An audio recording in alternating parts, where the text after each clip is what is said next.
Hi, my name is Adam Whitmer. I'm the founder and host here at ComplianceCohort.com.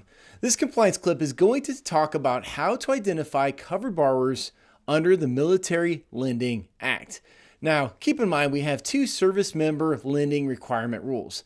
The first, of course, is the Service Member Civil Relief Act, and the second is the Military Lending Act. Now, the difference in these is the Service Member Civil Relief Act deals with existing credit, where you have somebody who took out credit some time ago and then they become in active duty. Where the Military Lending Act deals with new credit, when you have somebody who is currently in active duty and they're taking out new credit. So we're talking here about the Military Lending Act and how we identify whether somebody or not is in active duty in military service. So really, to do this, the rules tell us that we have two safe harbor options to identify whether or not somebody is a covered borrower. Now, these two options are going to vary depending on your financial institution and depending on what you choose to do as far as managing this. But the rules say you have two options.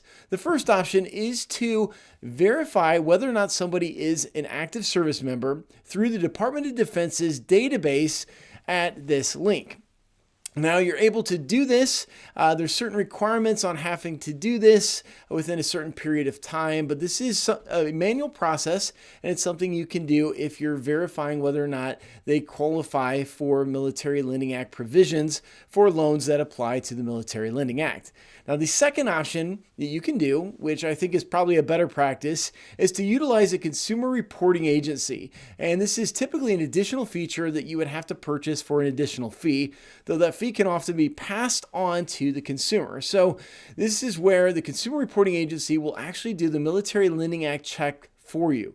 Now, the trick with this is you probably need to set up your credit reports in a certain way so that only certain types of credit are actually from your system pulling the Military Lending Act check. So there are some logistics in setting this up the proper way, but this is typically the easiest way to make sure that you're pulling a Military Lending Act verification every single time on loans that apply. Now, not all loans apply, and I will have a second video at some point that talks about which loans do apply to the Military Lending Act.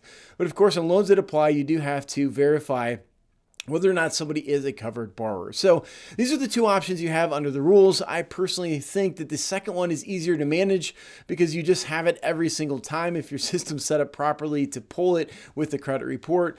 And of course, there's some repercussions if you're reusing credit reports, which is problematic for a number of reasons. If you're reusing a credit report, you would have some problems in reusing credit reports. But if you pull a new credit report every time and you're doing the Military Lending Act check there, then this is probably the easiest route to go. Now, a couple of things to note is, first of all, the rules tell us that historic lookbacks from the database are prohibited. So if you're auditing this or you forget to do a verification, you realize it a year later, they do say that historic lookbacks are prohibited, so I would not advise in doing historic lookbacks. Secondly, the Department of Defense has informally said that you should only be using the MLA database for MLA searches. And there is a second database that you should be using for SCRA searches, and that, of course, is the SCRA database. So if your financial institution is using the same database for both MLA and SCRA searches, this is not correct. The reason it's not correct is the definitions under the technical rules are slightly different for dependents and some other people who are covered under the rules. So you may have somebody actually show up on the MLA database, but not on the SCRA database, and vice versa. So it's important that you're using the proper database when you're doing a Military Lending Act check. There's a lot there. And that's all I have for you for this compliance clip. That's our topic for today. Of course, we have new compliance clips that we release on a pretty much weekly basis. They come with our newsletters that are free.